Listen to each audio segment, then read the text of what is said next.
আসসালামু আলাইকুম। বাংলাদেশ টেলিযোগাযোগ নিয়ন্ত্রণ কমিশন অর্থাৎ বিটিআরসি থেকে নতুন একটি জব সার্কুলার ছাড়া হয়েছে, যেখানে নবম গ্রেড থেকে 20তম গ্রেড পর্যন্ত চাকরির পদের ব্যবস্থা রয়েছে। আজকে আমরা এই পদগুলো এবং পদের বিপরীতে আবেদনের যোগ্যতা সম্পর্কে আলোচনা করব। প্রথমেই আছে সহকারী পরিচালক, প্রশাসন ও মানব সম্পদ উন্নয়ন ডিপার্টমেন্ট। আবেদনের জন্য যে কোনো স্বীকৃত বিশ্ববিদ্যালয় থেকে যে কোনো বিষয়ে 2য় শ্রেণীর স্নাতকোত্তর ডিগ্রি লাগবে এবং কম্পিউটার চালনায় দক্ষতা থাকতে হবে। দ্বিতীয়তে যে পদটি রয়েছে সহকারী পরিচালক তরঙ্গ ব্যবস্থাপনা, এটিও নবম গ্রেডের পদ।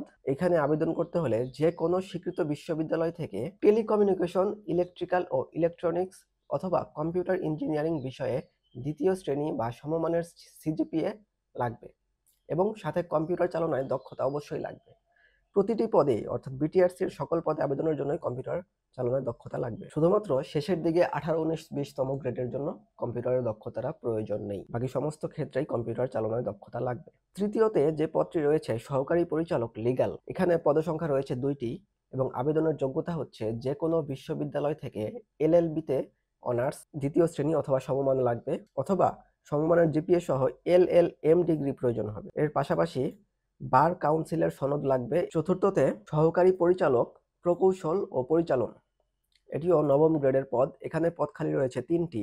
আবেদন করতে হলে যে কোনো বিশ্ববিদ্যালয় থেকে টেলিকমিউনিকেশন, ইলেকট্রিক্যাল অ্যান্ড ইলেকট্রনিক্স অথবা কম্পিউটার ইঞ্জিনিয়ারিং বিষয়ে 2য় শ্রেণীর বা অথবা সমমানের সিজিপিএ লাগবে। পঞ্চমে রয়েছে সহকারী পরিচালক এনফোর্সমেন্ট, এটিও নবম গ্রেডের, পদ সংখ্যা রয়েছে 1টি এবং আবেদন করতে হলে স্বীকৃত বিশ্ববিদ্যালয় থেকে, অর্থাৎ আগের যে যোগ্যতা ছিল টেলিকমিউনিকেশন এবং কম্পিউটার ইঞ্জিনিয়ারিং বিষয়ে যে ডিগ্রিটা লাগবে, এখানেও তা একই ডিগ্রি লাগবে। এরপরে 10ম গ্রেডের পদ অর্থাৎ উপসহকারী আইটি, পদসংখ্যা রয়েছে 1টি। আবেদন করতে হলে যে কোনো স্বীকৃত ইনস্টিটিউট অথবা প্রতিষ্ঠান হতে টেলিকমিউনিকেশন, ইলেকট্রিক্যাল ও ইলেকট্রনিক্স অথবা কম্পিউটার প্রযুক্তি বিষয়ে 4 বৎসর মেয়াদী 2য় শ্রেণী অথবা সমমানের ডিপ্লোমা। সপ্তমে উপসহকারী পরিচালক অর্থ, হিসাব ও রাজস্ব, এটা 10ম গ্রেডের পদ। পদ সংখ্যা রয়েছে 1টি।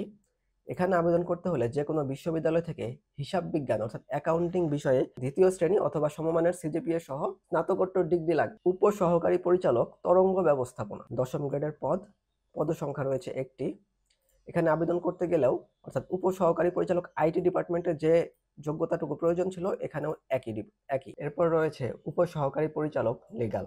এক্ষেত্রেও একটু আগে যে নবম গ্রেডের যে লিগ্যাল পদটি রয়েছিল সেখানকার যোগ্যতার মতোই, তবে এটার গ্রেড হচ্ছে 10। এরপর রয়েছে উপসহকারী পরিচালক লাইসেন্স, এটিও 10ম গ্রেডের অর্থাৎ সেকেন্ড ক্লাস জব। এখানে পদ রয়েছে 3টি। এক্ষেত্রে পলিটেকনিক্যাল থেকে যে যোগ্যতাগুলো রয়েছিল সেক্ষেত্রে সেই যোগ্যতাগুলো এখানে থাকবে। এরপর উপসহকারী পরিচালক পরিদর্শক, গ্রেড 10, পদ রয়েছে 1টি। এখানে যে কোনো বিশ্ববিদ্যালয় থেকে 2য় শ্রেণী সমমানের সিজিপিএ সহ স্নাতকোত্তর ডিগ্রি। এরপর রয়েছে ব্যক্তিগত কর্মকর্তা, গ্রেড 11 জব, এখানে পদ রয়েছে 1টি। এর জন্য যে কোনো স্বীকৃত বিশ্ববিদ্যালয় থেকে 2য় শ্রেণী অথবা সমমানের সিজিপি সহ স্নাতকোত্তর ডিগ্রি। কম্পিউটারের মুদ্রাক্ষরে শব্দের গতি লাগবে বাংলায় 20 এবং ইংরেজিতে 20। এরপর রয়েছে কম্পিউটার অপারেটর, 13 গ্রেডের চাকরি। এখানে রয়েছে 2টি পদ।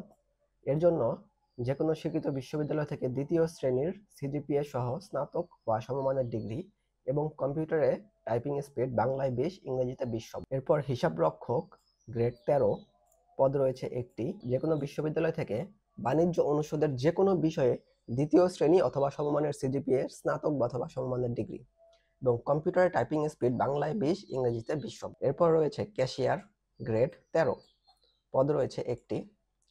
এক্ষেত্রে যে কোনো স্বীকৃত বিশ্ববিদ্যালয়ের বাণিজ্য অনুষদের যে কোনো বিষয়ে 2য় শ্রেণীর সিজিপিএ সহ স্নাতক ডিগ্রি। অফিস সহকারী কাম কম্পিউটার অপারেটর, গ্রেড 16, পদ রয়েছে 1টি। যে কোনো বিশ্ববিদ্যালয় থেকে 2য় শ্রেণীর অথবা সমমানের সিজিপিএ সহ স্নাতক বা সমমানের ডিগ্রি। এরপর গাড়ি চালক অর্থাৎ ড্রাইভার, 16 গ্রেডের চাকরি।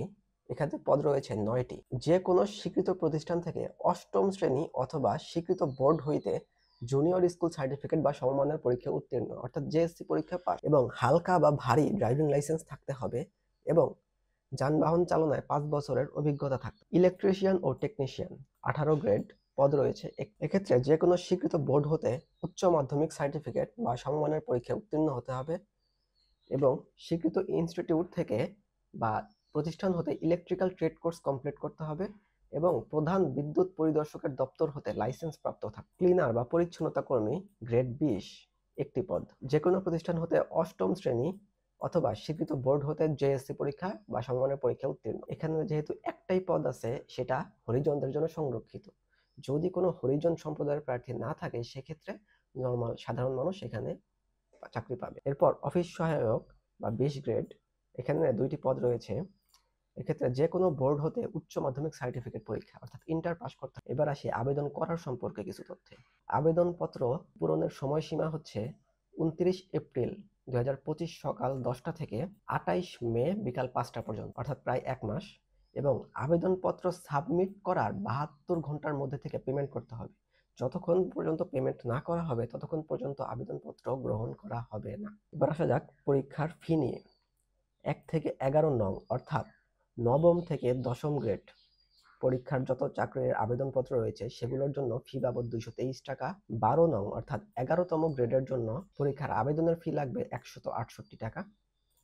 13 থেকে 17 নং অর্থাৎ গ্রেড 13 থেকে 16তম জন্য পরীক্ষার ফি বাবদ প্রয়োজন হবে 112 টাকা। 18 থেকে 20 নং অর্থাৎ গ্রেড 18 এবং 18 থেকে 20তম গ্রেডের জন্য পরীক্ষার ফি বাবদ প্রয়োজন হবে 56 টাকা। তবে সকল পদে আবেদনের ক্ষেত্রে যদি কেউ অনগ্রসর জাতির মধ্যে পড়ে অর্থাৎ ক্ষুদ্র নৃগোষ্ঠী, শারীরিক প্রতিবন্ধী অথবা তৃতীয় লিঙ্গ, সেক্ষেত্রে পরীক্ষার ফি বাবদ 56 টাকা প্রয়োজন হয়। আবেদনপত্র কমপ্লিট করার পরে যে ইউজার আইডিটা দেওয়া হবে সেটা প্রথম মেসেজে টেলিটকের প্রথম মেসেজে বিটিআরসি স্পেস ইউজার আইডিটা লিখে 1622 নম্বরে সেন্ড করে দিতে হবে।